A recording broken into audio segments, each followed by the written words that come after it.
Hello বন্ধুরা, তোমরা কেমন আছো? আমি ভালো আছি। আরও একটা নতুন আমার ব্লগে সবাইকে ওয়েলকাম। তো সকাল থেকে কারেন্ট ছিল না, ভোর থেকেই কারেন্টটা ছিল না। তো তারপরে কিছুক্ষণ প্রায় আমাদের 3-4 ঘন্টা পর কারেন্ট আসে। তারপরে আমি ঘরটাকে ভালোভাবে পরিষ্কার করে নিচ্ছিলাম। তো তোমাদের জানলাগুলো এরকম খুলে আর দেখাচ্ছিলাম যে রুমটা। তারপরে আমি ঘরটা ভালোভাবে পরিষ্কার করে নিই আর এদিকে বসিয়ে দিয়েছিলাম ভাত। আর আকাশটা খুব রোদও বলবো না আর মেঘলাও ঠিক না, এরকম হয়েছিল। আমি তাই দেখছিলাম জানলা দিয়ে যে কাপড় ধোবো কিনা। আর ওইখানে আমাদের রাস্তা হয়েছিল, তো রাস্তার পাশে একটা ড্রেন হচ্ছিল, সেইটারই কাজ হচ্ছিল। তারপরে আমি এখানে রান্না করার জন্য নিয়েছিলাম মাংস আর পেঁয়াজ কেটে নিয়েছিলাম অনেকটা। তো রান্না করবো আমি চাপ। তো কাঁচা লঙ্কা ভালোভাবে যা যা মশলা লাগে আর কি, সেইগুলো দিয়ে আমি আমার ছোটো প্রেসার কুকার কিনেছিলাম, সেটাই তোমাদের সাথে দেখাচ্ছিলাম। কেমন হয়েছে অবশ্যই আমাকে বলো। তো প্রেসার কুকারটা খুবই ভালো, দুজনের জন্য রান্নার জন্য খুবই ভালো। 3 লিটারের প্রেসার কুকারটা, আর দেখতে কি সুন্দর কিউট মতো। তো তারপরে আমি পটল দিয়ে ভাবছিলাম যে পটল দেবো না, তারপরে দেখলাম যে ফ্রিজে পটল শুকিয়ে যাচ্ছিলো, সেই জন্য দিয়ে দিয়েছিলাম। 4-5টা পটল ছিল। পটল দিয়ে মাংস রান্না আমার বর খুব ভালোবাসে খেতে, তাই জন্য বলে করেই দিই, সেই নষ্ট হবে। আর এদিকে ভাতটাও ফুটে গিয়েছিল। এখানে আমার তরকারিও প্রায় শেষের দিকে।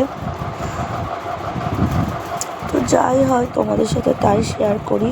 ডেইলি ব্লগ অবশ্যই জানিও কেমন হয় ব্লগগুলো। সবাইকে আমার পুরো ব্লগটা দেখার জন্য অনুরোধ রইল, যাতে তোমরা আমার পুরো ব্লগটা দেখো। তারপরে এখানে আমি খাবার দিয়ে দিয়েছিলাম আমার বরকে, পটল দিয়ে মাংস দিয়ে যে রান্নাটা হয়েছিল। আর এখানে আমার ছেলের ভাত দিয়ে দিয়েছিলাম। ওকে বলছিলাম যে একা একা খেয়ে নাও, আমি স্নানে যাব। তারপরে আমি ভাত খেয়ে একটুখানি শুয়ে পড়েছিলাম দুপুরবেলায়। তারপরে জানলা দরজা দিয়ে আর এসিটা চালিয়ে দিয়েছিলাম। সেই দিনে প্রচুর একটু গুমোট মতো হচ্ছিলো, সেই জন্য এসিটা চালিয়ে দিলাম। আর এদিকে এই লাইটটা আমি লাগিয়েছি, কেমন হয়েছে অবশ্যই বলো। তো লাইটটা আমি জ্বালিয়েই ঘুমাই। তো বিকেলেও পড়তে যাবে বলে দিদিমণি এসেছিলো, ম্যাডাম এসেছিলো, আর ও আমাকে ক্যামেরা দেখে হাই করছে। তো তারপরে আমি ওকে রাখতে যাই পাশের বাড়ি, আমার কাকাদের বাড়ি, কাকার ছেলে আর ও একসাথে পড়ে। তারপরে ওকে বলছিলাম, আর এদিকটা তো আমাদের কুকুর থাকে, তো কুকুরগুলো তো বাচ্চাদের দেখলে খুব দৌড়োদৌড়ি করে, সেই জন্য আমি রেখে আসি। তো তারপরে বিকেল হয়ে যায়, বিকেলের ক্লিপটা তোমাদের সাথে শেয়ার করি। আর বিকেলটা দেখেছো পুরো একটা হলুদ মতো হয়ে আছে। আর এইটা আমার কাকাদের গাছ, আম গাছ। আমগুলো জাস্ট দেখো, লোভ লেগে যাবে। আমি তো প্রায় সকালে উঠে খালি গাছের দিকে চেয়ে থাকি, একবার করে আমি দেখতে আমার হবেই, তাতে আমগুলো দেখি। তো অনেক গাছ আছে এখানে, অনেক গাছ কেটেও দিয়েছে। এটা আছে সজনে ডাঁটা গাছ আছে, আর কাঁঠাল বলছি, এঁচোড় গাছ আছে, এঁচোড় গাছ আছে। আর এটা আমাদের বাড়ির এই পাশটায় কাকাদেরই গাছ, এটা নিম গাছ, বড় নিম গাছ আছে। তা আমাদের গাছ ছাদ থেকেও পারা যায় নিম গাছ। আর নিম পাতা তো খুবই ভালো গরমকালে খাওয়ার জন্য। একদিন করবো ভাবছিলাম, আমার কাকার ছেলেরা দাঁড়িয়েছিল। তারপরে চলে আসে ফুচকা। কাকাটা আমাদের বাড়ির সামনে প্রায় প্রত্যেক দিনই আসে, আর প্রত্যেক দিনই আমি, প্রত্যেক দিন ঠিক না, একবার দুবার তো আমি খাওয়া চাই। তারপরে হয়ে যায় সন্ধে, প্রায় 6টার কাছাকাছি। দেখতে পাচ্ছ আকাশটা জাস্ট অসম লাগছিল। তো আমি সেই ক্লিপগুলো একটু করে তোমাদের সাথে শেয়ার করছিলাম। আমাদের এই পোস্টের লাইটও জ্বলে যায়, আর গাছের পাতা খুব একটা হাওয়া চালাচ্ছিল না, প্রায় গুমোট মতো ছিল। আর সন্ধে হয়ে গিয়েছিল, চা তো চাই, সবাই চা খেতে ভালোবাসে আমাদের বাড়িতে। চাটা বসিয়ে দিলাম। চা হয়ে যাওয়ার পরে ফুটে গিয়েছিল চাটা। চা হয়ে যাওয়ার পরে সবাই চাটা খায়। তো সেই দিন আর কোনো ব্লগ নিতে ভিডিও নিতে পারিনি, ক্লিপ নিতে পারিনি। তো এটা হয়েছে তার পরের দিন সকালে। সেদিন আমরা গিয়েছিলাম মার্কেটে। মার্কেট বলতে আমার একটা ছোট্ট বিজনেস আছে হেজাবসের। হেজাব ওড়না যারা যারা জানো তারা অবশ্যই জানবে, হেজাব যারা পরো তারা অবশ্যই জানবে। তো বোরখা, হেজাব, ওড়না এইসব আমার আছে, আমার অনলাইন বিজনেস। তো সেই জন্য আমি মার্কেটে গিয়েছিলাম মাল তোলার জন্য। তো অর্ডার ছিল কিছু মালের। আমার সব হাজব্যান্ড আর আমি সকাল সকাল বেরিয়ে পড়ি। তো ওয়েদারটা ছিল, সেই দিনটা ছিল রবিবার। তো রবিবারে তো জানো ঝড় বৃষ্টি হওয়ার সম্ভাবনা ছিল। সেই জন্য আমরা সকাল সকাল বেরিয়ে পড়ি প্রায় 10:30টার দিকে। তো সোমবারই যাওয়ার বিকেলে যাওয়ার কথা ছিল। তো আমি বললাম যে না, রিস্ক নিয়ে দরকার নেই, যদি ঝড় বৃষ্টি হতো আমার যাওয়া হবে না। তো এবেলাতেই চলো, তাতে কাজটা তাড়াতাড়ি আমার মিটিয়ে যায়। তো বললো চলো, তাই কাজ কম আছে, রেডি হও। তো আমরা বেরিয়ে পড়েছিলাম। এটা হচ্ছে ক্যারি রোডের কাছে। তেল তুলে নিয়েছিল স্কুটিতে গিয়েছিলাম, স্কুটিতে তেল তুলে নিয়েছিল। আর এটা হচ্ছে দিদির বাড়ি, জোকস অফ দ্য পার্ট। তো এটা নবান্নর সামনে দিয়ে আমি যাচ্ছিলাম, তো সেই জন্য দিদির বাড়িটা একটু দেখিয়ে দিলাম আর কি। তো যাই হোক, এটা ক্লিপ নিতে নিতে আমাদের রাস্তাটা যেতে খুব ভালো লাগছিল, হালকা হালকা হাওয়া দিচ্ছিল। তো তারপরে দেখো আমরা কাজ মিটিয়ে এই রেস্টুরেন্টে বিরিয়ানি খেতে গিয়েছিলাম। খুব সুন্দর বিরিয়ানি। আর এইখানে হয়েছিল প্রচণ্ড বৃষ্টি, প্রচণ্ড, প্রায় 1.5 ঘন্টার বেশি একটানা বৃষ্টি হয়েছে। দেখতে পাচ্ছ স্কুটির অবস্থাটা। আর সামনে নিয়েছিল আমার মালটা পেপারে। প্রচণ্ড রাস্তাঘাট, এত কাদা হয়েছিল, আমরা বেরোতে পারিনি।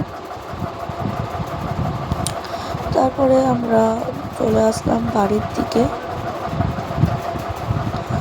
তো বাড়ির আসার পথে আমরা দেখছিলাম এদিকটাও বেশ খুব পানি হয়েছে, খুব বৃষ্টি হয়েছে, এদিকটাও খুব বৃষ্টি হয়েছে। রাস্তাঘাট, এটা পার্টির লোকেরা ভোটের জন্য বেরিয়েছিল। তো ভোট তো সামনে চলেই আসলো, ওদের তো যেতেই হবে, তাই আর কি। তো এইখানটা খুব ভালো লাগছিল রাস্তাটা। তোমরা ওয়েদারটাও খুব ভালো, ঠান্ডা ঠান্ডা হাওয়া, না গরম, খুব একটা রোদও ছিল না, গরমও ছিল না। তো আর রাস্তায় তো প্রচুর ভিড় ছিল, কেন জানি না সেই দিনটা প্রচুর ভিড় ছিল রাস্তাতে। তো আমরা বৃষ্টিতে ভিজতে তখনও প্রায় বৃষ্টি হচ্ছিল, আমরা যখন বেরিয়েছিলাম প্রায় বৃষ্টি হচ্ছিলো, টিপ করে বৃষ্টি হচ্ছিলো।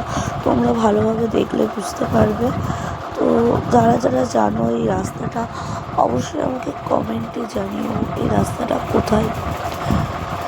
তো রাস্তাটা আমি বলছিলাম যে আস্তে আস্তে গাড়িটা চালাও, স্কুটি তো খুব স্লিপ করার ভয় লাগে।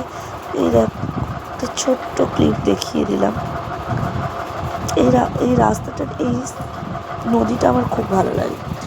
তো তারপর আমি সেকেন্ড ব্রিজ হয়ে বাড়ির দিকে রওনা দিলাম। আর স্কুটির চাকা তো খুব স্লিপ করে, জানো তোমরা, সেই জন্য আমি বলছিলাম যে আস্তে আস্তে গাড়ি চালাও।